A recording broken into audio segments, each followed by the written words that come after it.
You're listening to the Dead Padawan Society, a science fiction and fantasy podcast celebrating the ideas, mythologies, and truths in iconic works of sci-fi. I'm your host, Nick Dennis, joined by my friend, Brett Inman.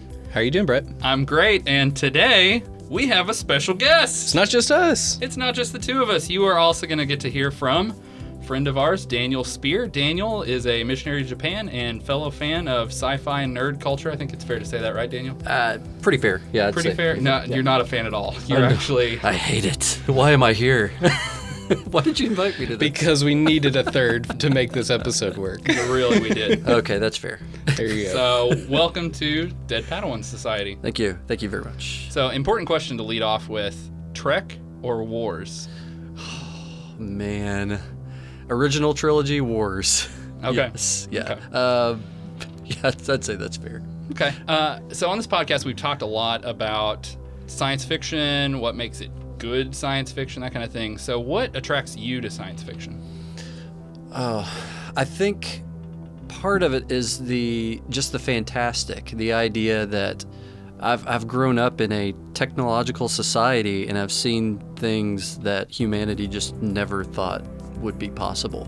You can pick up your phone now, and I've had video chats with Nick when I was over in Japan, and the thought that would ever be possible is just incredible. And so I think it's the draw of the incredible plus the draw of the what C.S. Lewis called the fairy story. And so the idea that it's all kind of wrapped up, this fantastical, these elements, especially with Star Wars, what I loved about the original trilogy is it's just like it's the hero's tale. And so when you wrap those things up and you get the horror element like in the Alien series, you can just approach it from so many different angles. Science fiction, it's just your mind is just unlimited. I think I feel that way about it, and that really appeals to me. I think that's just. Just the genre itself is just fantastic. I love it. So. Cool. The genre is as expansive as the universes that it sets itself in. Exactly. Yeah. It's limitless. What would be a work of sci-fi that you would recommend that we or our audience check out? A work of sci-fi to recommend. I think the TV show The Expanse is really good. Now, it's hard science fiction in the sense that there are a lot of politics, and I think they take more of a somewhat realistic approach to some things. Of course, it's still science fiction. I mean, obviously, nobody's on Mars yet. Not that I know of. Or are they? That robot's up there. The robot's getting it done. It is. And no, but I would recommend that series. Of what I've seen, from what I remember, it's pretty clean as far as content goes. And the science fiction elements are just really great. It's a really good story of political intrigue. That's one that has kind of flown under the radar in the mainstream, I would say, but in science fiction fans, it's huge. Yeah. And I keep hearing more and more about it and still have not checked it out. It's good. All right. Well, Daniel, you're here for a special reason. We brought a guest on to be our impartial judge. Today, Nick and I are going to have it out. Our verbal duel will decide the fate of Star Wars Episode 3, Revenge of the Sith, the best or worst of the Star Wars prequel films. I'm going to be presenting the light side, the right side, that Episode 3 is in fact the best of the prequels, while Nick is going to try to sway us down a path to the dark side, a path we cannot follow. The Revenge of the Sith is the worst Star Wars prequel film. From my point of view, you are evil. I don't know what you're talking about. All right, but before we dive into that, let's go ahead and share some of our latest obsessions. So this is just an opportunity for you, the audience, to get to know who we are a little better. Mine, I recently, so last year I started kayaking. My wife and I bought a house that's pretty close to lake access, and so I started doing some open water kayaking and had a really busy month through August and into September. And after all of that busyness was done and some work projects were finished, I finally felt a little more free. And so I took a day off and I went out on the lake for a couple of hours and just really enjoy. I love being able to kind of get out. There's a certain, for me, and we've talked before about I'm kind of a Trek fan and things like that. For me, being out on the lake, especially going to new areas that I haven't been to before, it's like the little bit of exploration that's still out there. I mean, other people have been there, sure, but I haven't. Right. And so it's kind of fun to, round a bend and see what's there, or, go under an overpass that, I've never been to that side of the lake before, something like that. So got to go out and just had a tremendous time. It's both relaxing and also really strenuous. So it's kind of my outdoor activity. Daniel, what have you been obsessed with lately? Yeah, have you guys ever heard of the tragedy of Darth Plagueis the Wise? No. Been a little bit obsessed with that lately. I wake up sometimes in the middle of the night and it's just haunting me. No, I've been listening to a lot of podcasts, including yours. So that's been good. No, you haven't. Don't lie to us. The views say otherwise. Yeah, okay. We check the metrics on this every day. Okay. No, I've been listening to a lot of podcasts because I spend a lot of time on the road. Here lately, I've spent a lot more time on the road by myself in particular, so I need something to keep me awake, keep me focused while I'm driving. And so I've been listening to a lot. One of the ones that I've gotten into lately, I've gotten way behind. I'm way behind the curve on this because it started years ago. But Welcome to Night Vale is the name of it, and it's really great. It's imagine kind of Twin Peaks meets conspiracy, crazy conspiracy theories meets aliens meets just all kinds of nutso stuff happening out in this small town in the middle of the desert. And basically, it's just one guy who is doing it all. And he is just narrating like he is on the radio in this small town. And so he's talking about old women seeing angels, and I'm trying to think of some of the other things. But it's just insane. Is it tonally like Twin Peaks? Because Twin Peaks has always been a little weird to it's very too weird. quirky to me, Yes, almost very. at times. It's hard to get into. It's very quirky. It's a little bit like that and a little bit not. Sort of an X-Files feel in some sense. Okay, I love the X-Files. Yeah, it's just a weird mishmash of lots of things, and it's all told from the perspective of the guy sitting there in the booth, on the radio. So he's giving community announcements and weird stuff happening. And hooded figures in the dog park, stuff like that. And it's just crazy, and I love it. And all the episodes are not very long, and so I'm trying to catch up on that. Cool. Yeah, it's really good. What's the name again? Welcome to Night Vale. Yeah. Okay, I want to check that out as Yeah, well. it's interesting. How is it? Does it go in seasons or is it just ongoing? I'm not exactly sure how they've done it in the past. I know they're up to, it looks like episode 128 Oh, now. wow. So Okay. and each episode looks like it's about 23 minutes or so long. That's good. So yeah, it's approachable even getting into it kind of late. So yeah. Awesome. Well, Nick, what have you been obsessed with? I got the Solo Blu-ray this past week. I think is when it came out. I usually these days I get the digital copy because I can't wait. But this one, I was just so busy that I was like, well, I'll just get the copy when it comes out because I have too much going on. So I finally got the Blu-ray. I've been watching the special features on it. Special features are pretty good.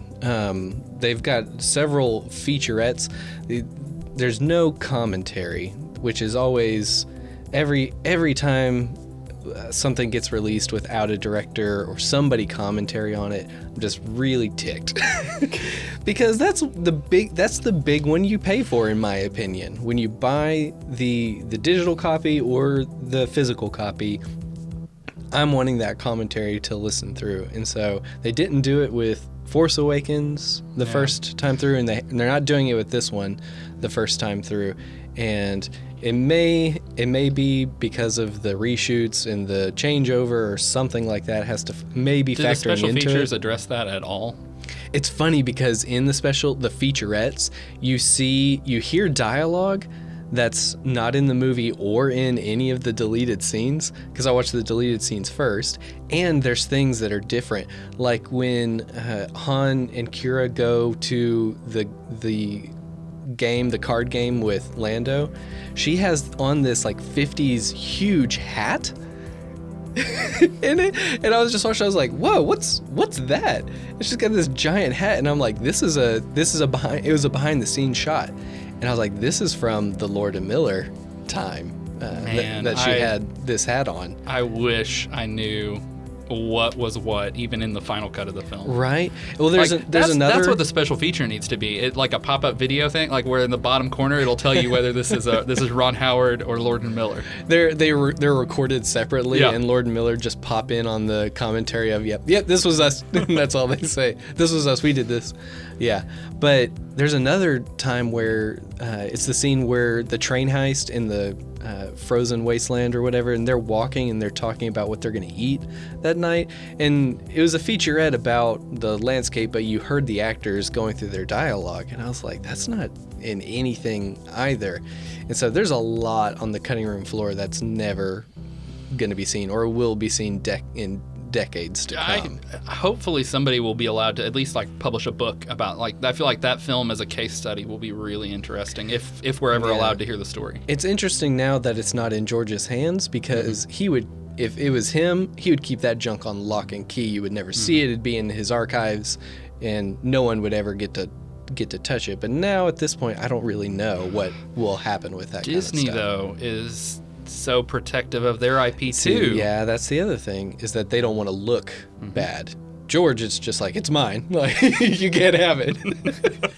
But Disney is they're all about their face. And so, yeah, that's been good. And that also has led me into creating the Sabak card game on my computer. I'm wanting to do a print and play of it, because the card game that's out there that you can buy at Target or Amazon is not correct. It does not look like what's in the movie at all. And so, like a true fan, you have to have picture perfect. Yeah, as exact recreations. And so the RPF, so people on the RPF were already way ahead of me. There was a guy who had already made a run of cards and had sold several runs, and I came in late and missed all of them. And so I was like, fine, I'll just do it myself. I'll make my own. And so I finished those up, and now I got to figure out how to print. I mean, I can print them now, but I want to find a good way of getting them printed, and we can play that. We can try it out. That'll be awesome. If we're still friends after this episode. That's true. Because today we're talking about Star Wars Episode 3, Revenge of the Sith.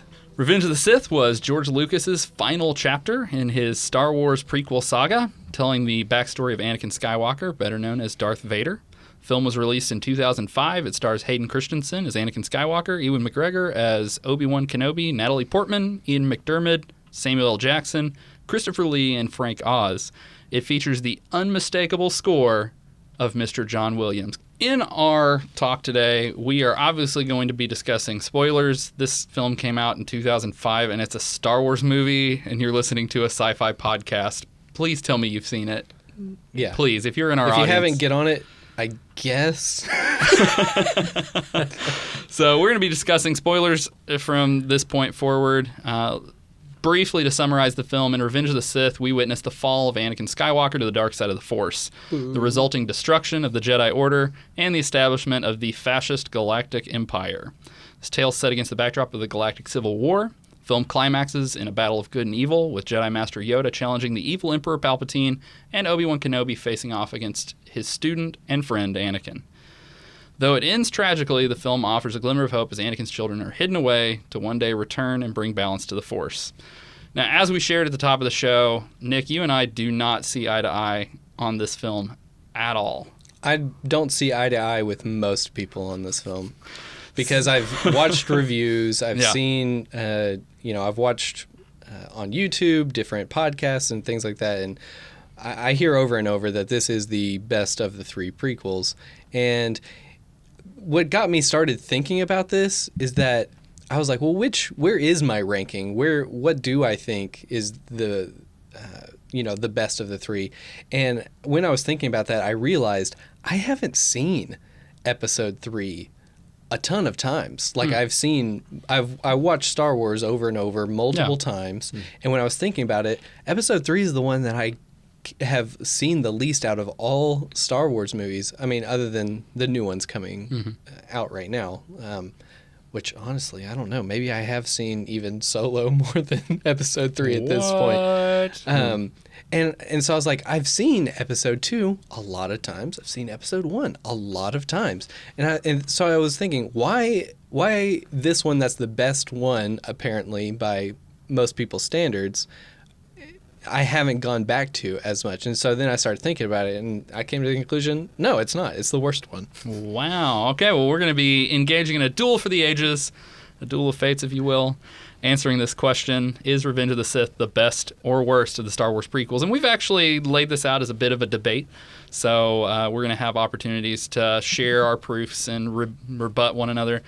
Let's lay down some ground rules first off. And Daniel, you're here as sort of our impartial judge. So Yes. if we violate these rules, it's your job to come in and represent our audience. Keep us honest. Yes, I will rip the mic away from your face. And Good. Slap you maybe, across maybe, it. maybe give you a force slap or something. Oh, that'd be good. That'd be good. So the rules for our debate. Debate will focus solely on the theatrically released Star Wars films up to the release of Revenge of the Sith. In the course of the debate, rule number 2, in the course of the debate, we will each get a 2-minute opening statement, 2 7-minute proofs. So we're going to alternate back and forth. I'll share, Nick will share, I'll share, Nick will share 7-minute proofs. And after each of those, we'll have a little bit of discussion about that point. And then finally, we're going to have 3 minutes to close, to each offer a closing statement, after which Daniel is going to represent you, the audience, and give us his take on how the debate went. Oh, yeah, I don't know if I can represent the audience. You know, they'll have to send in their fan mail. What we'll actually do, let's go ahead and once this releases, we'll also post a poll on Facebook. There we go. And see what our audience thinks, all 2 of you. So we should get a clear consensus. Final rule, rule number 3. From this point forward, any reference to Jar Jar Binks must be veiled behind the phrase, "He who must not be named." Now, Let's just get it out right now. Jar, jar, jar, jar, jar, jar. Whoa. He who must not be named must not be named. I'm just saying, get it out of the system. Get it out of the system. There you go. Gotcha. You can never get Jar Jar out of your system. Once he's in there, he's gonna stay. It's like glitter. So those are the rules. Before we get started, though, let's just set a baseline. Where do you guys rank the Star Wars films? Now, Daniel, we'll definitely want to hear from you. Let's save your take for last. But all of the saga films, Nick, how do you rank the 8 films that we have so far in the Star Wars Skywalker saga? All right. Not going to be winning over anybody here with my initial rankings here. Phantom Menace is your top, right? No, okay. Goodness, no. So, number 1, Empire Strikes Back. That's not a huge... That's not very controversial, Nick. It's not very controversial. I'm going to be honest with you. Most people... That is also my number 1. Is it really? Yeah. So, okay, we're aligned there. We're eye to eye on that one. Yeah, most people, a lot of people will say it or Star Wars is their top one. Okay, here's where it gets iffy. My second, The Last Jedi. Nick, how do we agree on so many things and Yours disagree? is too as well? It actually is. Yeah. Really? Yeah, I would. I Okay. love thematically the way that film is structured. Everything pays off in the theme. So And half of the people listening just clicked away Yep. from here. Goodbye. Because, there's such hate for that movie. Yeah. But it expands on the lore, it deepens a lot of the mythology, and honestly, a lot of people hate what they did with Luke. I really like what they did with Luke. You just lost all the Russian bots, so there you go. All right. We were counting on those views. Yes. Actually, they may fan the flames of our podcast. They'd be might. like, these guys say it's the second best. All right. Number 3. Okay. Star Wars: A New Hope. Okay. All right. 4. Return of the Jedi. Okay. After that, Force Awakens. Okay. And the prequels sitting nicely at the bottom. And how do you rank those? Phantom Menace, Okay. Attack of the Clones, Revenge of the Sith. Okay. Okay, so I got Phantom, Yeah. Go. Clones, Sith. Okay. So, like I said, we actually start out very, very similar. However, mine gets a little weird once I get to number 3. So, Empire Strikes Back, The Last Jedi, and I'm going to give the next 2 films a tie. Given Okay. a number of factors. I could go one way or the other between The Force Awakens and A New Hope. A New Hope launched the series, did so much, is great in a lot of ways.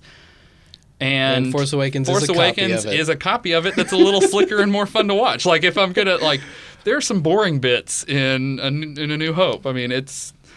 so I actually, the polish does really well. JJ did a great job with it. So. JJ was directed by George and went faster and more intense. Exactly. So those two, I could almost go either way, especially the way The Last Jedi helped pay off and kind of build some of the characters. Because initially, I do feel like the characterization in The Force Awakens is a little weaker than, and the stakes that you're given are a little weaker in The Force Awakens than they were in A New Hope, even though they're basically the same thing. So those two really, really close for me. I'd flip a coin. Then I would say Return of the Jedi is just a smidge ahead of Revenge of the Sith for me, but sitting right there next. And then Attack of the Clones and The Phantom Menace is firmly my bottom. A smidge below Return of the Jedi? Yeah. What kind of statement is that? It's smidge below? A smidgen. Is nowhere near. Nowhere close. Yeah, and in fact, as we talk later, I will explain partly why I think that. I think the two pieces actually complement one another. So. Oh, yeah, because George was doing his rhythmic copy. They rhyme. It's rhyme. Like poetry. It's poetry. All right, so Daniel, tell us where you stand right now so that by the end of this, we'll see if you've budged at all or kind of, we'll know what your biases are. I'm not standing, I'm sitting right now as we're doing the podcast. So let's clear the air. I'm going to actually ask you to stand now. You have forfeited your right to a chair. We both did it. Goodness. Right, stand up. All right, here we are. I'm hunched over the microphone as I'm reading this list. Number 1. He for real is doing this. This is Empire Strikes Back. He's committed. Number 1, Empire Strikes Back. That's I think that's easy. Number 2, A New Hope. And number 3, Return of the Jedi. So if there were some people who were tempted to tune out because of... You are firmly an OT guy. Yeah, definitely. Yeah. So number 4, The Last Jedi. And, it does get a lot of crap from a lot of people. They think it's, one of the worst, but I really liked it. Thought it was really good. Number 5, Force Awakens. So you put the sequel trilogy in firmly second? Okay. Yeah, pretty much. All right, number 6, Attack of the Clones. And the last 2, it's pretty much just a tie for me. If we can do ties, I'm going to put Phantom Menace and Revenge of the Sith down there at the bottom, which is fine because it's a tie. I want to see if it can be redeemed from the bottom spot, in my opinion. Or firmly planted at the bottom spot. Or firmly at the bottom of the trash heap. All right. So Thank you. Daniel, you may have your seat back. Yes. I will say, though, it is interesting that Attack of the Clones is above both of them. That was interesting to me as well. In your placement there. Yeah, just because it may be because I've seen Phantom Menace and Revenge of the Sith. I tried to watch Revenge of the Sith last night with riff tracks and fell asleep halfway through. And so that, it doesn't sit well in my mind. And of course, Phantom Menace, oh my goodness. I don't even know where to start. So, Attack of the Clones may be getting off a little easier this time. I may have to go revisit this, but anyway. So you don't find that film coarse and rough and irritating? And it just gets everywhere. Got all over my Star Wars. All right, well, Daniel, by the end of this, hopefully you'll be able to decide whether Sith or Phantom Menace belongs at the bottom for you. Ready? All right. Go. So I'm really excited to be having this debate. Often when we as fans talk about the Star Wars films, I even kind of opened our discussion with this. We compare the eras of films, original, prequel, sequel, and we elevate one at the expense of the other two, like, eras of films. I like that in this debate we're focusing just on the prequels because I feel like that gives each of those films an opportunity to sort of show its merits. I don't think any of them have zero redeeming qualities, so I'm looking forward to that. Of the prequel films, I firmly believe that Revenge of the Sith is the best. 100% behind that statement. For me, it's The Empire Strikes Back of the trilogy. I could focus on the popular and critical consensus that Revenge of the Sith is the best prequel movie. I could spend my time sharing that it consistently ranks highest of the 3 films in both official reviews by critics, audience scores. While this is true, all you have to do is look at Rotten Tomatoes. You could dismiss that as subjective. So instead, I'm going to focus on 2 objective reasons why Revenge of the Sith is the best prequel film. Reason number 1, Episode 3 is the most technically excellent of the prequels. It proved George Lucas's experiment with digital filmmaking was viable, represents the work of an incredible team of artists and their growth over 3 films, features the best performances of the prequels, and it's the most purely cinematic of the prequel films. Reason number 2, Revenge of the Sith actually enhances the drama of the original trilogy, and I'll get into that here shortly. So while this film has other merits beyond these 2, they're all you need to definitively say that Star Wars Episode 3 is the best of the Star Wars prequels. Ooh, there you go. Getting it right in under there. That was a buzzer ball. You like that? Very nice. At the last second. Yeah, got it in. All right, Nick. All right. In 2005, moviegoers went to theaters one last time to see the final installment of the Star Wars saga. The bad taste of the first 2 prequels was fading, and a new hope for a satisfying finale bubbled within fanboys and fangirls everywhere. This hope, however, was crushed by a clumsy, stumble-to-the-finish-line film jam-packed with unnecessary and cringe-worthy connection points to the original saga. I will show how Return of the Sith threw away what positive plot was established in the first 2 prequels while dialing up what was terrible about them. I will also illustrate how it diminishes the lore and the values established in the original trilogy and becomes a completely botched landing of a send-off for the saga. Return of the Sith is the worst prequel, not because of its ratings or its watchability within a group of middling films, but because of its failure within the mythology of the entire franchise. Ugh. Oh, man. And that was succinct and to the point. Well, let's go ahead and dive in. So, Revenge of the Sith is the most technically excellent film in the prequel trilogy. The first thing that I really want to share about this, and in looking back at what the prequels were partially about, I think of George Lucas as an experimental filmmaker.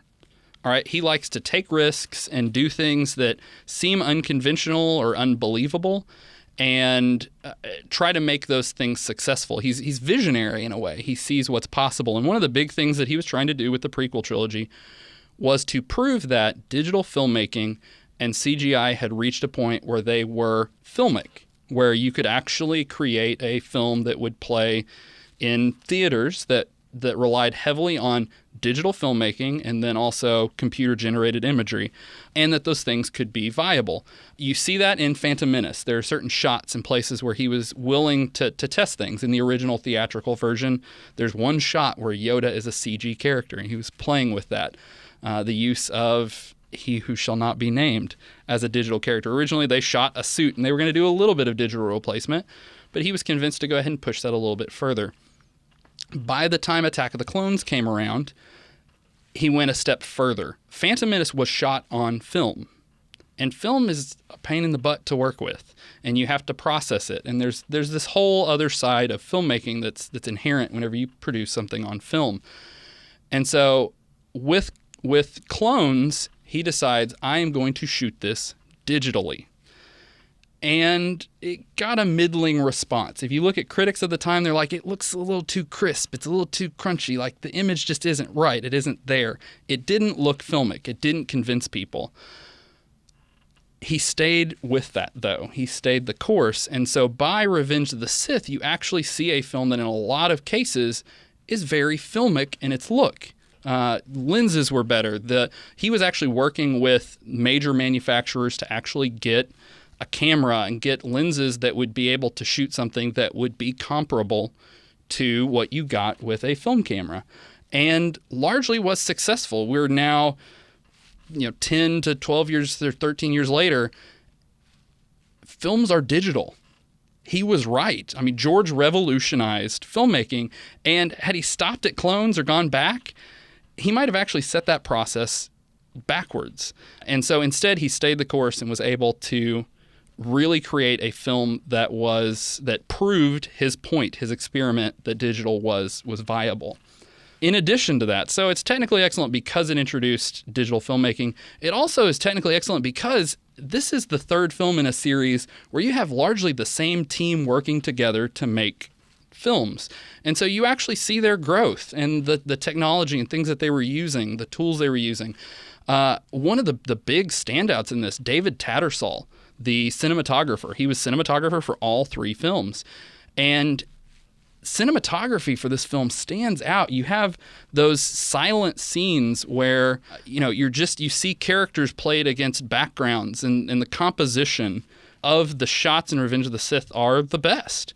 Lighting, which it's interesting. You look at Attack of the Clones, and it has this kind of film noir aesthetic, which is fun. He sort of took that look and made it a little bit more nuanced whenever he moved into Revenge of the Sith. So instead of it being so deliberately noir, you see scenes where there is some stark shadow and stark contrast, but that's used a lot more subtly, so it doesn't look quite as goofy and stylized, like, oh, we're trying to make a neo-noir film. No, it fits the aesthetic of Star Wars while still being really beautiful. But the entire team, you can actually, there's a documentary on the DVDs that goes into just looking at the duel at the end and all of the people who it took to make it. And I think this is a great case for people continuing to work together and to grow together as sort of a filmmaking company. Performances in this film are the best, especially a few standouts. McDermott as the Emperor is the best thing ever. Guy is evil and he loves it. And he loves pulling the strings, and just every moment that he is on the screen is electric. You like that, Daniel? Oh, it's just awful. It really was, wasn't it? Let's forget that. Edit that out, please. So McDermott steals the show as the Emperor. He's able to be subtle when he needs to be. The scene at the Opera House is a fantastic scene where he's manipulating and pulling the strings. Scenes later on, whenever he's just being maniacal, are fantastic. In addition to that, McGregor. Anytime McGregor plays Obi-Wan Kenobi, is great. I love his performance as that character, and it feels in keeping with what we see later on, while also having a little bit. He's got a youthfulness that we didn't see in the older Obi-Wan, and so he's bringing his own presence and his own energy to this performance. In addition to that, Frank Oz as Yoda. I think this is, it's not Empire, which would probably be his best performance as Oz in the entire trilogy. But in the prequels, for sure, Oz's performance as Yoda in this film is the most nuanced. And that's credit to Oz. It's also credit to the animators who worked on that character. My final point with regard to the technical excellence of this film is that Star Wars Episode 3, Revenge of the Sith, is the most pure cinema of definitely the prequel trilogy, but even among the other films. And let me explain what that means. So Alfred Hitchcock liked to use this term, pure cinema, which is a heavy reliance on imagery for storytelling. And there are a lot of moments. It actually was really fascinating watching the documentary. George Lucas talks about, he says, well, really Star Wars is kind of a silent film anyway. And if the scenes with dialogue are awful in a lot of the films, anytime Lucas is writing the dialogue. But moments of silence in this film resonate so deeply, and you're feeling the conflict and the emotion. So it's the most purely cinematic of the film. Revenge of the Sith is the most technically excellent of the prequels. Wow. So, what do you guys think? Well, you're horribly wrong, I'll say. Is it the best looking of the three? Yeah, sure. Because that was my point, I think. Yes, but it's the best looking of the three because, one, technology had advanced 6 years since the first one, so of course it's going to look better. Two, you have George Lucas as your head of the film, and so he's always going to push forward. And so no matter whatever comes next is going to look better because that's always been his prerogative. Wow. Sounds like Nick agrees. This does not make this a good movie. It just because a pretty picture does not a good film make. Okay, so yes, George has always been an experimental filmmaker. Back in the day, he was a rebel, bucking against the system and doing things his own way. By the time we get to the prequels, George is the system, and honestly, if you look at the three prequel films, it's almost like his Citizen Kane talking about himself. It truly is. It's like, is he Anakin? is this him working out his demons of Nope. him, what he's become? Yippee!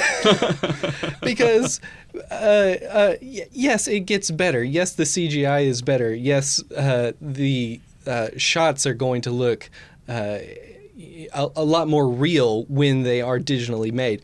But as far as cinematography, this film is not great. Yes, it may have a great cinematographer, but the cinematography had to have been directed by George because it is lazy in lots of places. There's so many shots that are 2-camera shots, and if you go back and look at the special features, you see George leaning back in a chair with a coffee cup and 2 monitors. A camera, B camera. Way far away from where the action is, and he's like, I got 2 cameras set up, I got A camera, I got B camera, and it's just cutting. It's the actors in the center of the frame, and they're sitting on a couch. Yay! There's so many times in this movie where the characters are just standing, or they're walking down a hall, or they're sitting on a couch, and it's just framed. I'm going to be honest with you. Blocking and cinematography, though, are 2 different things. Yes, but and so it's fair for you to say that the blocking, but cinematography is fantastic in this film. It may look cinematography, like lighting, but there's nothing in those that draws your eye, and so those scenes are so bland. One, because of the dialogue that's in there, but just there's no movement. They're stale and boring. That there's just 2 characters having a conversation that you could be doing something with, and it's just flat. Some of the moments with the least movement are actually the most compelling in this. Again, some of the the sequence with Anakin and Padme, as they're kind of waiting to find out what the Jedi are going to do as they go and arrest Palpatine. Like that moment, there's the score is really stripped down, and they're basically just standing. Okay. But I will say that is, they're both on separate sides of the screen. When it jumps back and forth, they're looking in the same direction. And that's cinematography. You don't see that is not in the other prequel films. It's great cinematography, and it's so nice when they look out the window to a completely CGI environment of cars streaming across the sky. It's just so beautiful, I have to say. So many shots in this are unnecessary CGI. How many times when Anakin and Obi-Wan get back from saving Palpatine and they walk into the Senate Hall, and it's just columns and columns of CGI, and it looks so fake, and it was completely unnecessary. There's not even like a column like super close up. They didn't even erect one to get an idea and then copy it. It's just CG, and it looks so ridiculously fake anytime they're in the Jedi Temple. So fake. If we're saying that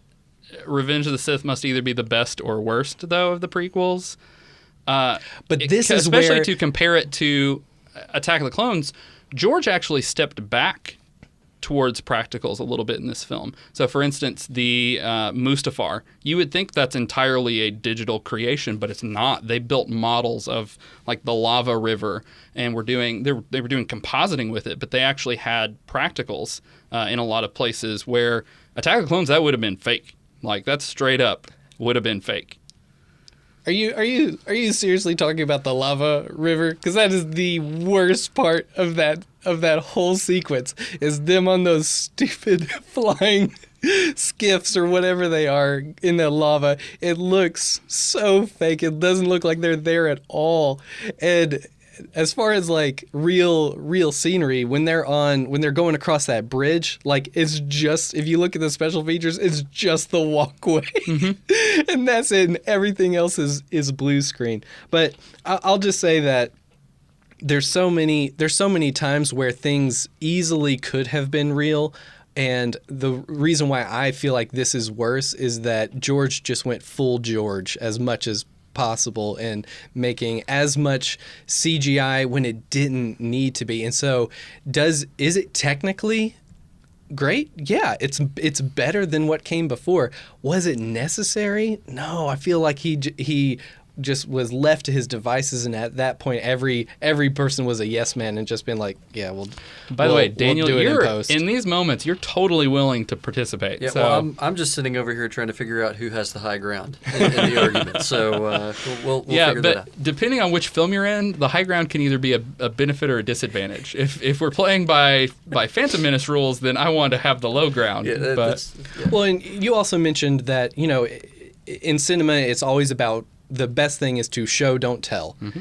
This movie is the most egregious at telling everything. I think all of the films are pretty egregious. This one is I don't know that you can level every single character's emotion has to be said out loud. I don't think you're actually rebutting any of the points that I made by saying that, though. Well, you were talking about how there are times of quiet, and there are where I would actually say it's true those are there, but for the most part, this film has. Of the prequels, this film has more moments where it's just showing than telling. Yeah, but I feel like that's probably because the other ones are more fast-paced, where this sits a little bit more and allows for those because the other ones are more fast-paced? Well, there's obviously the second act. I would love to sit through the Senate meetings in The Phantom Menace. Gee, they're so action-packed and fast-paced. I think what I watched last night, it reminded me that there are moments in this film that are intense. Like, it starts out with a bang, and then it just slows down to a grind. And you're like, well, this is where I go to the concession stand. Yep. It's nice that he built those moments in. Yeah. For the old men in the audience. That's what it was. Oh, I can go pee now. George is an older filmmaker at this point, so he was like, I'm going to need to go to the bathroom at least 3 times during this movie, maybe 4. So. Oh, I feel that. All right, well, let's go ahead and give Nick an opportunity to share his first proof. All right. Revenge of the Sith throws away what was good about the first 2 prequels while tripling down on what was bad about them. First, we're going to start with the characters, all right? You mentioned a few characters in your last statement, and so I'm going to go straight into characters. First one, Obi-Wan, side-quested again. He was side-quested in the last movie to go get Jango Fett. He's side-quested again to fight the overuse of CGI. This is the whole second act. This is the final installment. And once again, he sends him to do the same thing he did in the last movie. He has to get rid of him so Anakin can go bad. It's exactly what just happened in Attack of the Clones. And guess who else he does it to? Yoda, side-quested to Kashyyyk for the second act of the movie. Out of the way. Both are sent to CGI locations to fight battles that don't matter, that have nothing to do with the conflict of our character, that it all comes down to this. Just remove those 2 out of his life so that it's easy for Palpatine to get his hooks in. They should have stayed. It should have been a heavier conflict between characters, not just a random war happening off somewhere. And then what happens when they come back for the third act? They throw in the towel. They have their fights, and then they go off and hide for forever. Yoda throws in the towel. Give me a break. Padme, number 3 of the big 3 of this trilogy, right? You've got Anakin, you've got Obi-Wan, and Padme. She is the 3rd member of this triune. What is she? In the last film, she's riding a monster and shooting a blaster and taking out battle droids. What is she? Barefoot and pregnant in this movie.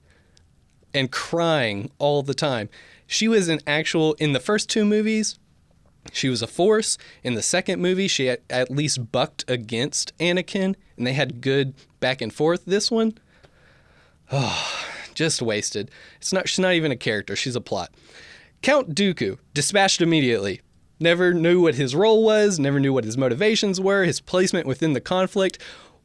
Who's Darth Tyrannus? Who's any of this stuff? We have no idea who this bad guy is. He's set up as the big opposition of the other force they're fighting, and we have no idea where he plays in with Palpatine and why he says nothing when he gets killed. He doesn't even fight at all. He just dies. It's so stupid. Grievous, the guy who replaces him, is the third and worst throwaway bad guy of the prequels. He's given the same amount of screen time as Maul and more screen time than Dooku. And he's a CGI last minute throw in another baddie, and he's the worst of the three. Objectively, he's so bad. Palpatine, you talked about how great Palpatine is. This is his best performance of the prequels. His performance in Return of the Jedi is far superior, but this is the best of the prequels. I have to give you that. But there's so many times where he's played as a pratfalling, goofy caricature with stupid face. What is that? Who told him to do that? Why wouldn't they do something different? Why is it so silly? Like when he tumbles over the back of his chair. What is that? Anyway, we got to keep going. R2-D2. Not only does he fly, like we learned out in the last movie, he can also kill with his thrusters. Ridiculous. C-3PO. He's just there. And he who must be not named. What was the point of him? He was shoved down our throats in the first two movies to barely not even be there in the last one. Most people would say, yeah, that's a positive. But what was the point of setting up this character? George has gone on record of saying, he's the key to all of this. I would have much preferred Darth, he who must not be named, and he's supposed to be this Yoda dark side that, oh, I actually had control. Like, what was the point of him being in it at all if he has no conclusion in this at all? He's just barely there. And the character that matters, Anakin. Last character. Just as whiny and bland as before, but he's now a complete idiot as well because he's played like a fiddle while constantly being told he's wise. All the characters in this movie keep saying, you're so wise, you're so wise. No, you're an idiot. You're being played by Palpatine so easily. Even though he's been an insufferable bad apple for all of these movies, we are constantly told he's good and a moral person in this movie. It was too late. He just killed a ton of people in the last movie. What are you talking about? He gets angry like a child at not getting the master rank. Everything is unfair. He's a crybaby. He's a grown stinking man. Like, are you not past this? He gets angry like a child. This is a tragedy movie. All right? This movie is set up to be a tragedy.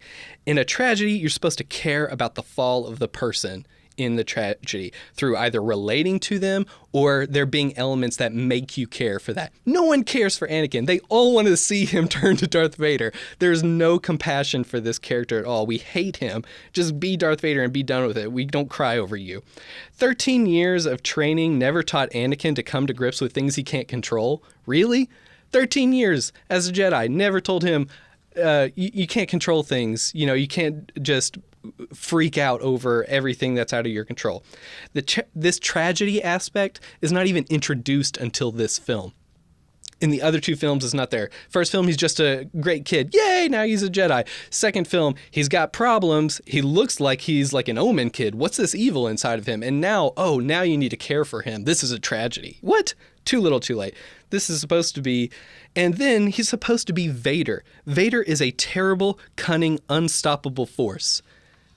Is that what you think about when you think of Anakin? The two characters don't fit together. They don't make sense. And this was the chapter in order to bridge that gap, and they didn't. This is also supposed to be a character study. A character study, this movie. And all the characters are just flat and stupid and one-dimensional and boring. Now, I didn't even get to the plot points.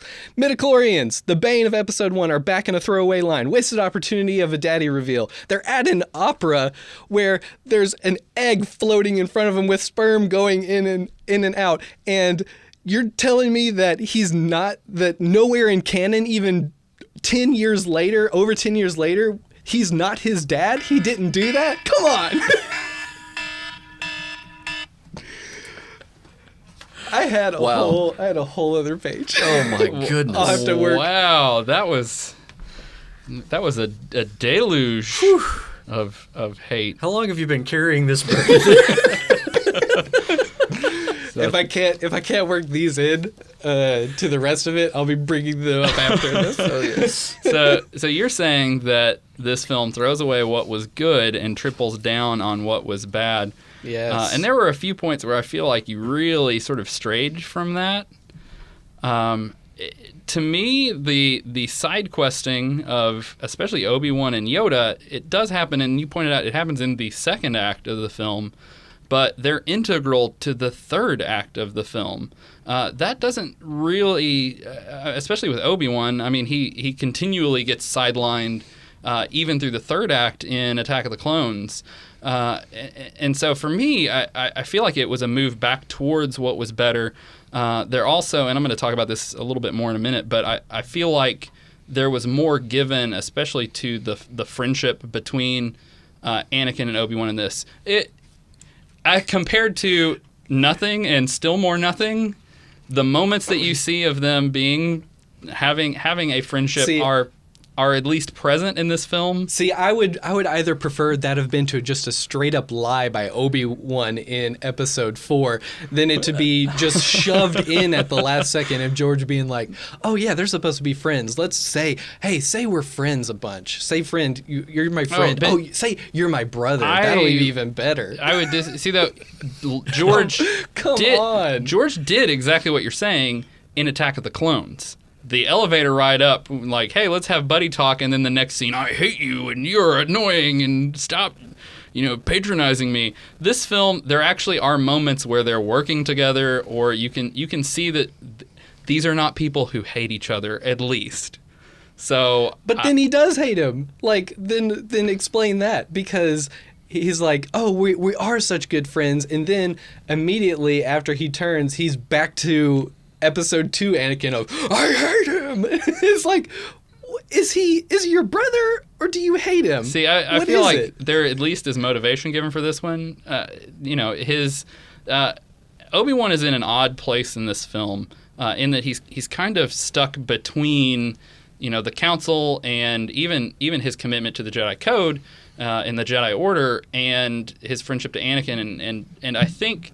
And again, I don't want to step on myself too much later on, but at least to introduce what I'm talking about. Anakin, I feel like, is rightly critical of some of those things. Now, again, the way it's executed in the script, this film has a weak script. Like a lot of your criticisms here, doubling down on some things. There are some. The worst thing was that George kept writing them. Like that's what you should have opened with and just closed with was. Because a lot of these, there definitely are script issues, but I do feel like those script issues they're not multiplied in this. If anything, George is doing the best he can. We'll see. Maybe going back to here's my biggest beef with this movie is that it's set up like a tragedy that we're supposed to care about, and it turns into, and the worst part of it is the dark side turn. The dark side turn comes from Anakin wanting to save Padme from dying in childbirth. Really? That's the tragedy? The focus should have been on, this is Vader.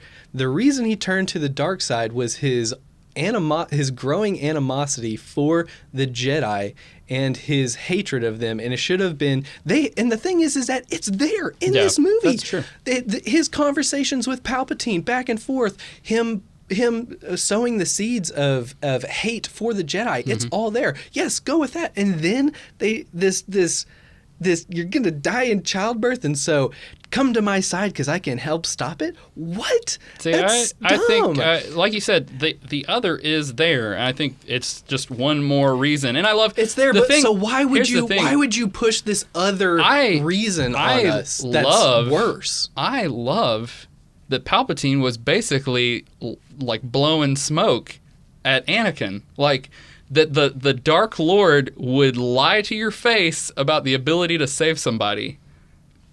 That was a total lie. That's the tragedy. A total lie that comes right after three Jedi are killed by the Sith Lord, to where he could immediately turn around and wait, you don't have this power? Wait, hold on. Before I go kill everybody in the Jedi Temple, why don't you wait, hold the phone. And he could have right then been like, no, forget that. I'm taking you in, or I'm killing you right now. But he still goes along with it after he's like, it's a power that we can learn together. Honest, it's like, if we look at the current political climate, people get to a certain point where they're so committed that they have to stay on the side that they're on.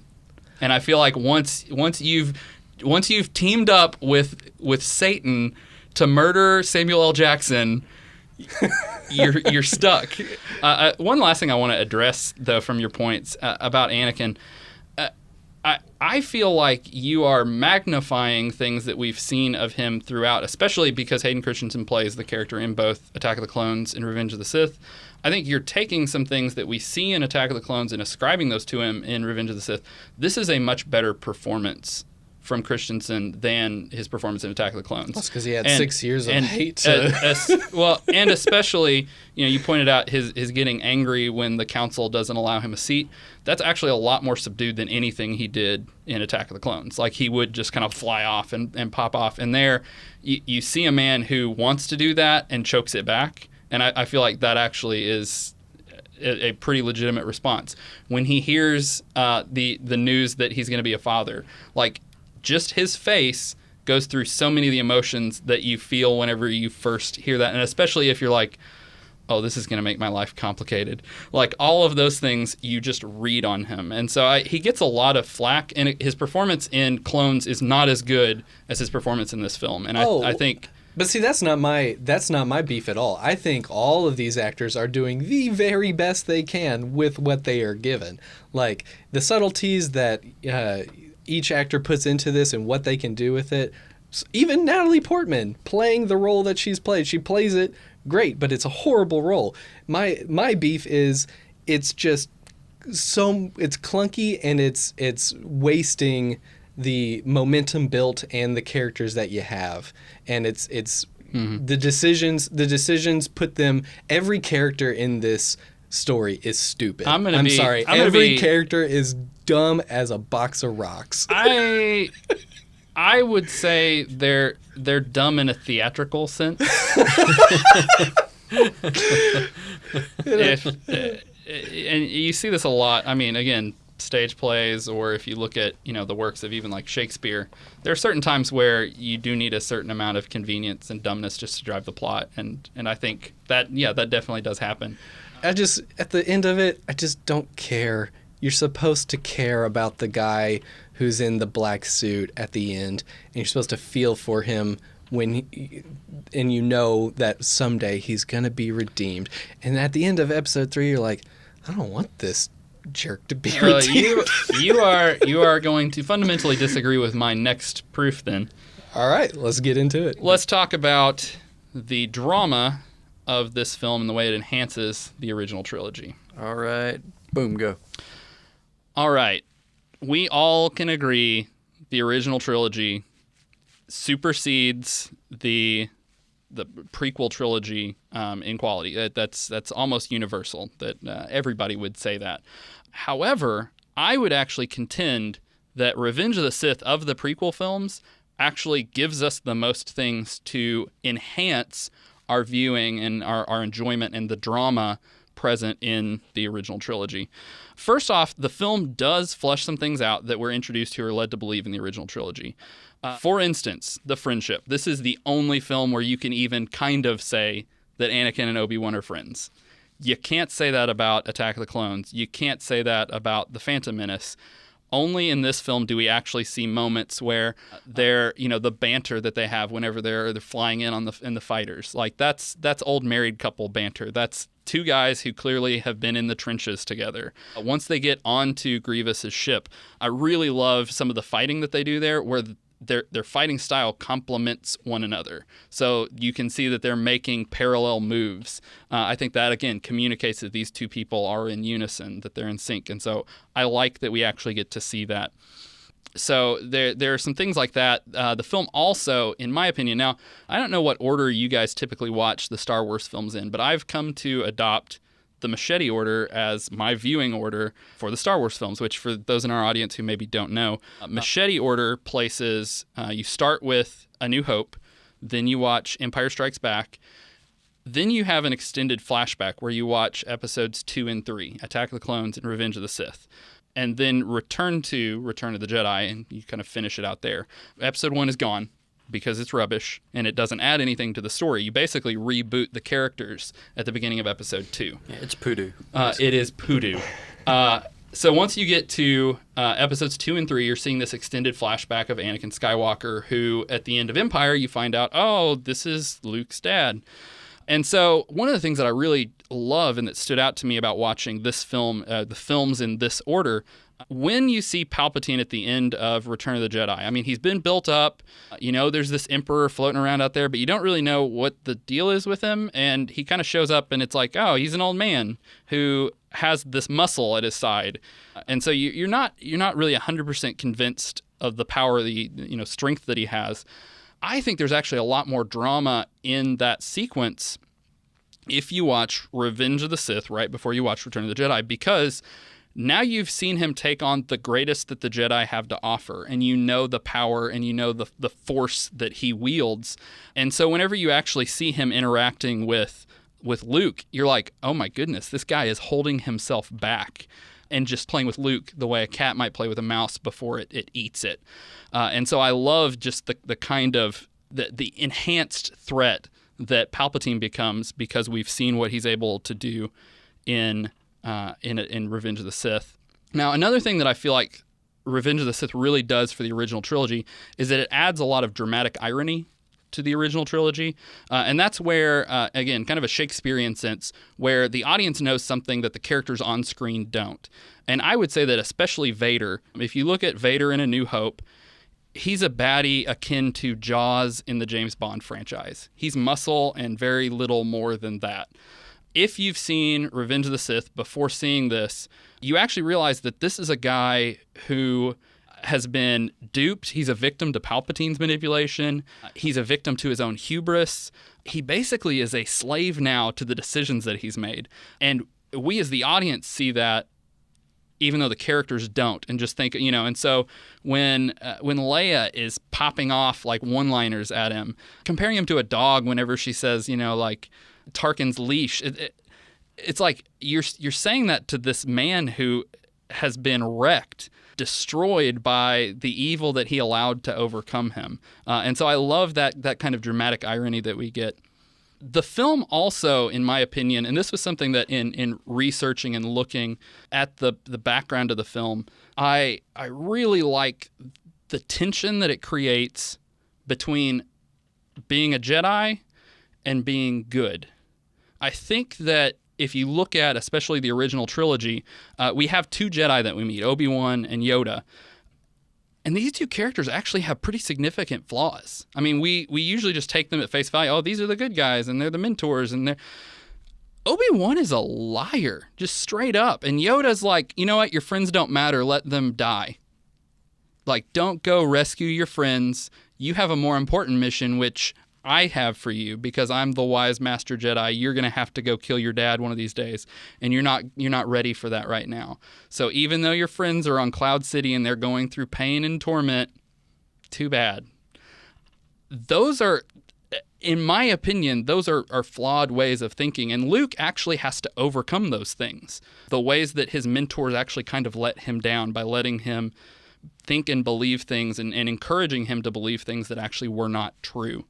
Especially one of the biggest examples of this, seeing that the Jedi are actually wrong, happens when first Anakin kills Count Dooku, and the Emperor tells him that he was too dangerous to be left alive. That exact line is repeated later when Mace Windu is about to kill Palpatine. He's too dangerous to be left alive.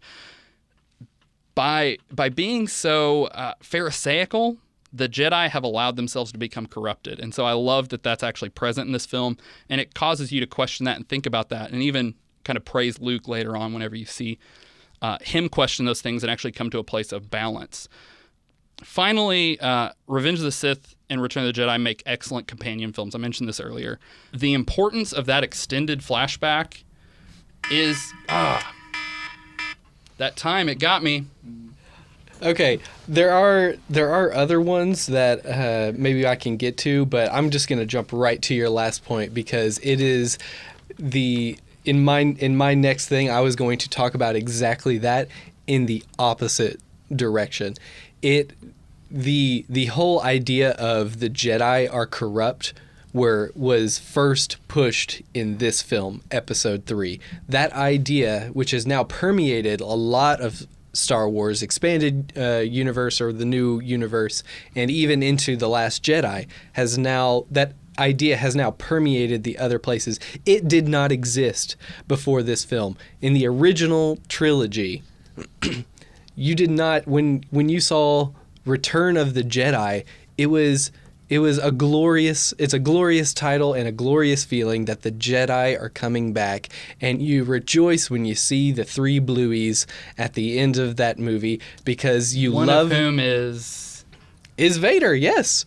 And because he came back to the light. But what I'm saying is this idea of the Jedi being so deeply flawed was not existent in the original trilogy, and it's something that I don't like that they went down that direction, and they specifically did it in this film. I think it's a shade of nuance that we very seldom get about, and especially coming at this from like a Christian perspective, or like a Judeo-Christian understanding. The Pharisees were Jews. Like, they were on God's side, but they had taken and twisted things to a point where they really were actually holding people back and forcing them to be subservient to things that actually weren't good. But I hate that. I don't want to think that the Jedi, that word is just has so much power and honor and respect and hope in it that to think that is not that, but it's Pharisee. It just feels gross. Well, and see, my thing would be like the Pharisees. I mean, there would have been a point where people who were in priestly service were just doing that priestly service. So yeah, they're undoubtedly were Jedi, and even I criticize Anakin or I criticize Obi-Wan and Yoda. To be fair, among the Jedi Order, they actually seem to be the ones who are kind of questioning things themselves. Mace Windu, he is unquestioning and basically thinks, hey, the Jedi, we have an important political role to play. We're, and a lot of the things, I mean, he's the most in conflict with Anakin on the council. I mean, the two confront each other, and that's not peace or balance. That's Samuel L. Jackson's kind of a jerk. He must stand trial. Yes. He's to be fair, one of the only ones who called him out on any of the weird feelings. And he's one of the only ones to. I mean, it seems like he's the fastest on the uptake of. Yeah. Something's right. Something's going on here. Yeah. I don't trust Palpatine. I don't trust anything that's going on. Yeah, but people can mistrust people for the right reasons, and people can not believe people for the wrong reasons too. Right. You can throw shade and question people just as like a delaying tactic, or to try to push some kind of like agenda. But see, here's my thing is if we just go back to the original trilogy, right? And there are Luke is shown as the better Jedi. There's no doubt that he doesn't do some of the things that his mentors tell him to do, and it ends up being the right path that he was supposed to go down on, or go down that path. But I feel like that comes back to a certain point of view of just because someone's telling you this is what you need to do, like Yoda says, this is my point of view, you should stay here, that doesn't mean that character is flawed and corrupt, but it's just they're looking at it from their perspective. And if not knowing the prequels, right, just back when I was a kid watching those movies, these are guys who saw their kind slaughtered by this guy. Of course they think he's got to die. Like, there's no other way, because we were all defeated by him and had to go into hiding. He hunted all of us down. It makes sense. It's not that it's that idea of him hunting them down only comes in. Oh, we're gonna get to that.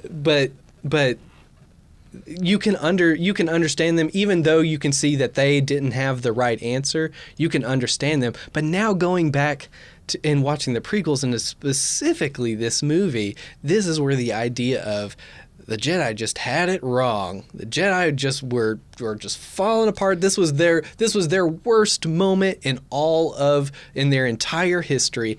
And I feel like that is like, it would have been better if they were at their pinnacle and Vader took them out. I completely disagree. And seeing Star Wars as a fable, like, for children, the idea that people need right now is not, hey, there's somebody out there, there's a side that has the right opinion, and you need to just take them wholeheartedly. But that was what Star Wars was. It was white hats and black hats. Look at people today. They see Republicans as their white hats, or Democrats as their white hats, and the opposite side as the black hats. We don't need those. We don't need those hard lines to have civic interactions. George was actually doing something important in showing that, you know what? Yes, these people maybe are coming at things from a perspective, and you need to think through what their perspective and their angle is. Yeah, I mean, you could also say he wasn't brave enough for politics. In a real sense. Yeah. But what I'm saying is, I feel like that still is evident in the original trilogy, that it's enough there of, just because these are the right people, they don't always have the right answer. That's a big thing that was in the last Jedi. Is that No, we weren't going to talk about anything past the. Well, I'm just saying that it. And see, I would actually say it was good that it was introduced there, and good that it was revisited once we got to the Last Jedi. Yeah, just a couple of your other points. Machete Order, I will never watch Machete Order because it's inserting these films right in the middle of the original trilogy. It's a great way to stink up a trilogy, is putting these two films in between Empire, the high of Empire, and the finale of Jedi. Oy. Palpatine. All right, you talked about showing Palpatine before you get to that final scene. To me, Palpatine is scarier in Return of the Jedi because he's an unknown wild card factor. He's the boogeyman behind the boogeyman. One of my favorite jokes from the riff tracks was the line, "Be careful of your friend Palpatine and your friend." No, wait, of your friend Palpatine and your pal friend Patine. I just keep thinking about it. I can't stop. All right. And apparently your brother, Obi-Wan. Nick, let's have your final proof. All right, my second argument. Revenge of the Sith diminishes the lore and values of the original trilogy, and it breaks continuity with it. All right. My first point is the last minute, what I call the last minute bow tie of crap that is in this movie of, we have to wrap everything up in a nice, neat package. And it's just so many. I'm going to have to just run through these points really quick of, hey, Chewbacca's here. And along with him is the whole Wookiee homeworld. Yay! It's so great. Oh, and you remember how Palpatine was old and evil and frail? Oh, yeah, that didn't come after, him just being old and decaying of time. Immediate Sith facelift. Here you go. We got to get to that original trilogy. Let's get there. I'll name you Darth, I don't know, Vader? Sure. Why? Just let's wrap this up. Let's get it all in. All right. Clone Trooper says, "There's been a rebellion. Hooray, rebellion. I remember the rebellion." Make sure Obi-Wan says the same dialogue he'll say in 20 years. "Oh, I remember. You're Obi-Wan Kenobi. You don't like blasters." And you say, "Hello there." And also, let's make sure Darth Vader gets the exact same suit he'll be wearing in 20 years. Oh, it's also the suit that saves his life. Great. And the Millennium Falcon is here. And Padme, she really needs to die. We got to get rid of her. Let's see. Broken Heart. Moving on. Death Star already being built. Why does it take 19 years? But it's great to see that Death Star, right? Yay. Oh, and guess what? Tarkin's here. Looks kind of gross. What's with him? Empire. It's fully operational right at the end. Everybody's in their nice, clean uniforms. Man, it wasn't hard to get that together. Thanks, guys. All right. Oh, look, it's Leia's ship. We're walking down the halls of the Tantive 5. Oh, this is so great. I remember this. Member berries. Oh, look, Captain Antilles is there. Oh, and he gets the droids. Make sure to wipe C-3PO's memory. But forget about R2. Makes no sense. Oh, guess what? Force ghosts are a thing. We're going to talk to Qui-Gon. Off screen, though. Make sure to wipe C-3PO's mind. Yoda, time to go to Dagobah because you're a failure. Why? Oh, what? You're not just gonna, attack and die and go down? No, you're just gonna scamper away. Okay, you don't have any kids that you're in charge of. What are you doing? I'm just gonna hang out. Whatever. Oh, great, 2 sunsets of Tatooine. I remember those. I'm glad we got here and everything's in a nice bow. Yay! Big continuity errors. Let's get into it. Every character is stupid. I talked about that before. How has no one expected Palpatine from now? And when they're given the key on a silver platter, what happens? They go to the Jedi Temple, and what do they find there? Ooh, security footage. Oh no, Anakin is evil now. What happened? Oh, and he's slaughtering people. How can this be? Let's zip a little further. Oh, here's him and Palpatine in his office, and he's turning evil. Oh man, this is bad. Well, let's just forget about that footage that we could just release to the whole galaxy and show that he told him to hunt down and kill the Jedi, and so his speech in the Senate would just be a complete lie. Where did that footage go? And also, if they have footage of his office, why do they need Anakin to spy on him? They have a camera in his office? Where did this come in? Okay. Also, Chewbacca knows Yoda. Never says a thing to anyone. Never tells Luke. That's great. R2-D2 knew Anakin and Padme. He was present at Luke and Leia's birth. Never says a thing to Luke. Your dad didn't become evil. I don't know anything about that. Leia says she remembers her birth mother. How? Padme died in childbirth.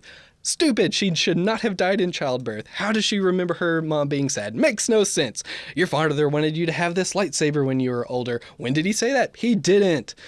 Why would Kenobi hide himself and Luke on Tatooine? Where was the reasoning behind that to go back to the place where, other family members live? And why didn't he change his name to anything other than Kenobi? Why is he still wearing Jedi robes? This is not a good plan. Obi-Wan has tons of interaction with R2-D2. He talks to him more in this movie than in the previous movies, and he can't remember who he is at all. He's completely forgotten him. Ugh. Why is Leia a princess when Bail Organa isn't a king? This drives me crazy. He's a senator. Why is she a princess? That makes no sense whatsoever. Is the Republic 1,000 years old, or is it 1,000 generations old? Because Obi-Wan says they were the protectors of peace and justice in the Republic for over 1,000 generations. And then multiple times in this movie, they say 1,000 years old. Oh, it's little things, George, little things. Vader hunts down and kills the Jedi Knights. Does he, actually? No, he doesn't. He goes to a temple and kills a bunch of kids. He does not slay a single Jedi Knight in this movie. The hunt and killing that we were told of in the original trilogy did not happen. He slaughtered a bunch of kids. He didn't win a single battle against a Jedi Master or Jedi Knight. And coming back to the final point, which we talked about a little, the Jedi are supposed to be the peacekeepers of the universe, full of compassion, light, and good. Luke learns this and throws down his lightsaber in love for his father in the original trilogy. And what does Obi-Wan and Yoda immediately decide when they see Anakin has turned bad? He has to die. Never is it, should we bring him to justice? Should we bring him to trial? No, he has to die. These are Jedi? Come on, these are Jedi. Would you kill your brother at a drop of the hat? This guy that you say is your brother multiple times, but he goes evil and you're like, no, I'm the executioner now. You're not my brother. We're just done. This is not the Jedi that we know from the original trilogy. This is the beginning of the idea that Jedi aren't pure, that they're not honorable figures that we looked at from the OT, which we already talked about that. How much time do I have left? Oh, goodness. Unanswered questions. Who are the Sith? Where did they come from? Why did the Sith mastermind control most of the galaxy already, but then he puts all of his chips on Anakin, this dumb little whiny kid? he already has control of most of the galaxy. How did the prophecy come to be? And what is the prophecy? Who really ordered the clone army? Very nice. All right. After all that, I actually only have one question, Nick. Do you even like movies? I feel like I don't like the... I feel like if you put any film to the scrutiny that you're putting Revenge of the Jedi, you wouldn't like it. Every movie's got its issues. That's the thing, is you can nitpick movies all you want. And I know that some of this... A lot of this... is especially... Well, to me, all of this is a... There's the two reasons that I give is, one, continuity errors that these are big continuity errors that with simple fixes, with absolutely simple fixes. Just the fact that they said multiple times 1,000 years. Palpatine says it. This republic has stood for 1,000 years. Come on. Clearly, there is some species that only lives for like a year. So it would have 1,000 generations. They turn over really quick. Yeah. Oh my goodness. It's the ET species. They have a really short Those younglings would have been grown adults in a month or two. There's that, and the shoveling in the last minute nostalgia to connect everything. It doesn't make sense. It's 19 years. I actually enjoy some of and we said we weren't going to talk about later films. There's a later film that, in my opinion, did this a lot sloppier.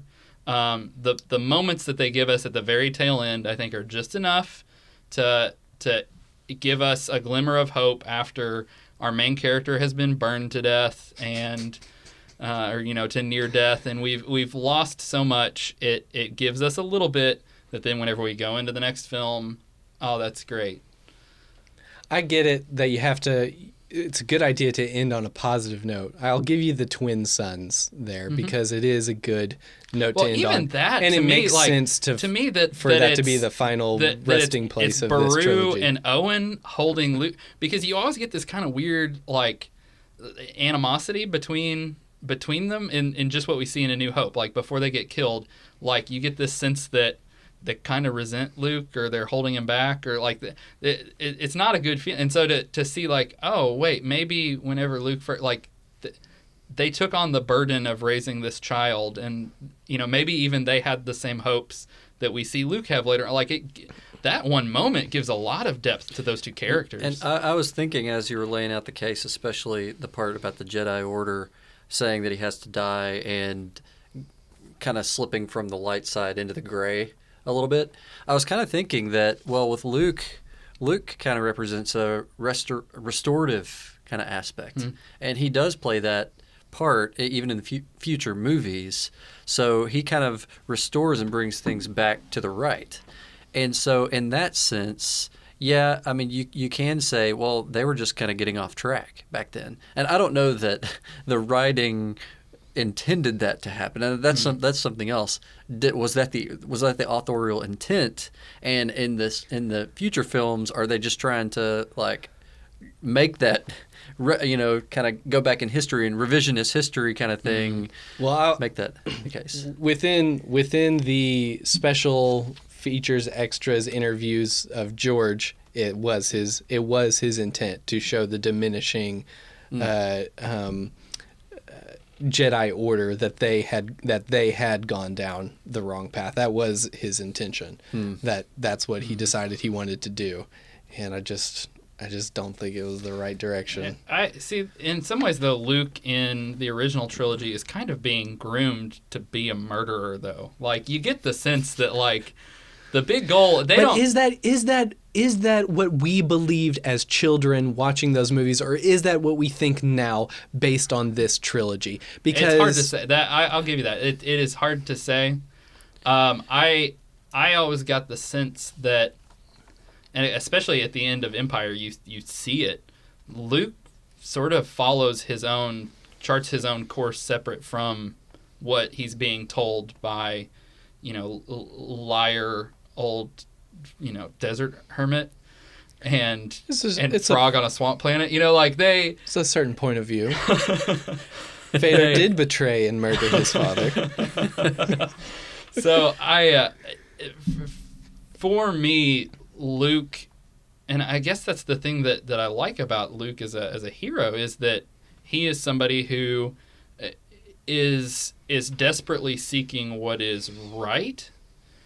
And in the case of at the end of Empire, that's not listen to these great Jedi that I've been training under. It's go save my friends. And so I definitely think the idea, and I mean, when in Return of the Jedi, when Luke leaves Dagobah, Yoda's like, well, he's gonna die. At least there's somebody else. Like he's almost like a cog in their plan. Like oh, okay, whatever. It wasn't said like that. He said, no, there is another. Like, I don't feel like he's like, all right, let's write him off. I don't feel like it was that so much. Well, I will admit, it is said with a different tone, but the idea is Luke is, or they're ready to move on to the next person to fulfill their objective. Mm-hmm. Yeah. So, all right, are we ready for closing arguments? Well, what about? Well, hold on. You're not going to answer. What? Chewbacca, R2D2. What is it? Again, a lot of the things that you said, I just feel like you're kind of down on things that are fun. It's like, just a mess. none of this That's stuff my problem. It's just a mess. All right, who's the first to wrap here? All right, Nick. This movie particularly, I just feel like were the other two great pieces that this one just was a huge step down from. When you look at these pieces as just their own, they're all, to me, if you just put them together on their own and you don't connect them to anything else, they are what they are. And if it was just those three, I could easily see why the third one, it could be seen as the best one. That argument makes sense to me. I feel like that is very straightforward. But my issue is, this is the one we all waited for. Everybody was ready to wipe the past clean in order for this one. This is where we get Darth Vader. This is where the story connects, concludes, and we see what this has all been building to. And it just crashed and burned. It's like the beginning of the movie, like when the ship that they're on loses its gravity and dips down. That's the Phantom Menace, all right? When the ship breaks in two, that's Attack of the Clones. When it comes crashing down and skidding on that runway, that is Revenge of the Sith. It's that skidding, horrible, just terrible, on fire landing. That's what this movie is. And here's where it comes down to for me. If Lucasfilm came to any of us tomorrow and said, here is a giant pile of cash, we can remake one prequel. We cannot remake the entire trilogy, but we are going to remake one of the prequel movies. The other two stand. They have to be canon. They have to stay for all time. We're remaking one. Which one do you choose? You're going to leave things as they are? Mine, hands down, is the third one, because it is what you end on. You could take things from the other movies and redeem them. You could expand on what they had and make that good. And even if they are just bad, and they are, you at least have the turn of Vader and the hunting down of the Jedi, the story that we were told in A New Hope would still be there, and you could make it great again. You can make it awesome. I did not mean to say that. Oh, I hate Star Wars great again. Oh, what a great note to end on. Well, I'm out. I just lost this battle. I just got a text from the president saying, "Make Star Wars great again." Yeah. Wow, that you need a hat with that on it. I'm gonna get that. That phrase is ruined for all time now. There's no way you can use it anymore.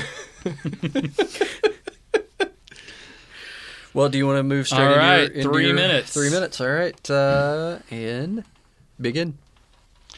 So for me, a lot of times the tack that's taken with the entire prequel trilogy is that these are a dumpster fire and that all of these movies are horrible and that they're irredeemable and they have so many problems. And you can look at any individual one of the films and do that, in a pick it apart. I mean, Red Letter Media's reviews exemplify that. To me, I actually prefer to take a more redemptive approach to looking at films. In my opinion, a lot of what we get offered, especially, like major films, represent a lot of really great things. There's a lot of work that goes into them that is exceptional. There's a lot of effort. And no film is the work of any like single person, but it's this huge effort by this expansive team of people. And so I want to be careful not to undermine or play down the greatness of any person who was working on that and did do excellent work. And I feel like each of the prequel movies has that thing that really stands out. The actor who played Darth Maul, I'm forgetting his name off the top of my head, Nick. Who? Oh goodness, you told me. Keep going. Okay. I'll say Anyway, people. Ray Park. Ray Park. Okay, I thought that, and then I was like, wait, isn't that the guy that did the Ghostbusters theme song? Anyway, his presence in The Phantom Menace, like people remember that movie because of Darth Maul. Like that's the Darth Maul movie. But what about Darth Maul? And the pod race. And that's great. And okay, the pod race. I mean, like Lucas loves racing, and so he put this sequence in there that exemplifies that. I actually, a lot of the stuff in Attack of the Clones that is film noir and throwback to that, like you can see that there was some love and effort put into that. And so it has excellent characteristics. And to me, the film of these three that exemplifies the most excellence is Revenge of the Sith. And you said earlier, yeah, these people have had 6 years or whatever to work and to grow. Yes, they have, and it's on display, and that for me makes the movie more watchable. The performances in this film are they're the best of the prequels, and that makes it more watchable. Some of the action, Daniel, you even brought up the opening. It begins with a bang. I love the whenever you hear the drums come in at the beginning, and there's just this bum bum bum bum. It's almost like a heartbeat, and you see those ships coming in, and then you're just along for this exciting ride. And yeah, it does slow down. I mean, it's scripted by George Lucas. That's not his strength. Whenever he plays to his strengths, it's on display. Daniel, I am glad what'd that's you over. think? What did I think? Oh man, I feel like that. To be continued in part 2. Just I'm browbeaten. I'm trapped between the dark side and light side. I'm being pulled in different ways. I don't know who my parents are anymore. I don't even know if they matter. They were junk dealers who sold you for drinking money. That's exactly how I feel, viewers. That's how I feel. I'm looking at you right now, and your struggle is holding my attention more than I know this is the really struggle of this film. This is really riveting. Yes, because This is on some one exciting side, drama. I think Nick laid down the technical, like classic, I guess you could say, position of looking at the kind of intricacies of the film, plot continuation, things like that. So that's one side of things that is more in line with the criticisms and the thought that I typically lean toward. But Brett brought up some really good points. Cinematography, that's not really an area of my expertise. I don't really get into the technical aspects and thinking through the still shots. I do appreciate movies that are heavy on that. I appreciate the Blade Runner movies, for example. I've heard the new one of those is phenomenal. I haven't seen it yet. It's fantastic. I saw it some in the people theater. say it's the best movie technically that they've ever seen. I saw it in the theater, and it was full of just glorious shots. But again, that you don't really go to that movie necessarily for an energetic plot that jumps from point to point and keeps you on the edge of your seat. So, do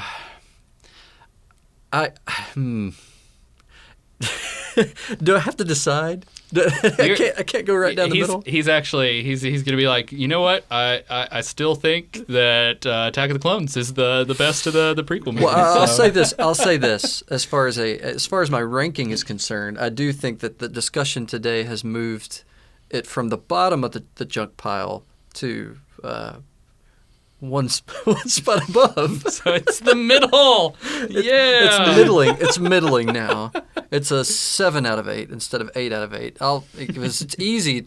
It's easy to dump on the Phantom Menace. You can just toss it at the bottom. Nobody cares. Everybody agrees that that's a pretty terrible movie.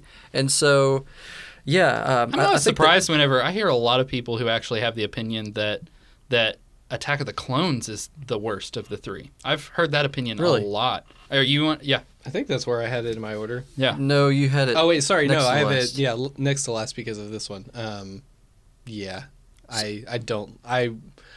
Again, going back to which ones have I watched the most? I've watched out of these episode 1. That's the so most surprising out to of me. the 3. All right. Well, I think at the end of the day, what I've realized is that I have not been brought to the mainstream consensus in this argument. So you put forth some really good points, but I think I started out at the very bottom saying this movie's terrible. I've been brought forward a little bit. I can see some redemptive qualities to the movie now, and I do appreciate that. But I'm still not there at the group consensus at the internet saying that, hey, this is the best of the trilogy. I can't say that I'm there. You're arguing it's the best. And you're arguing it's the worst. I'm arguing it's the worst. And we actually failed, both of us. And we helped you solidify it in the middle of your list. Yes. Yeah, I am now in the middle, exactly where the Jedi were at the end of the movie. There you go. Yep. All right. Nick, what do we have to expect next week? Well, it's going to be Or next 2 weeks from now. I guess. Yeah. Well, I guess we'll bring it down a little bit and not be as heated, but or maybe we will. I don't know because I've never seen this movie. What? Yeah, we're gonna talk about Metropolis, You've never seen Fritz Lang's the Metropolis? 1786 film Metropolis. Back in during the Revolutionary War. Yeah, what is this? It's early 1900s, Yeah. is it? 19? Yeah. Okay. I forget the exact year. 19. When did the motion pictures start? Back in the late 1800s. Yeah, it's close. This close to that. A few decades after that.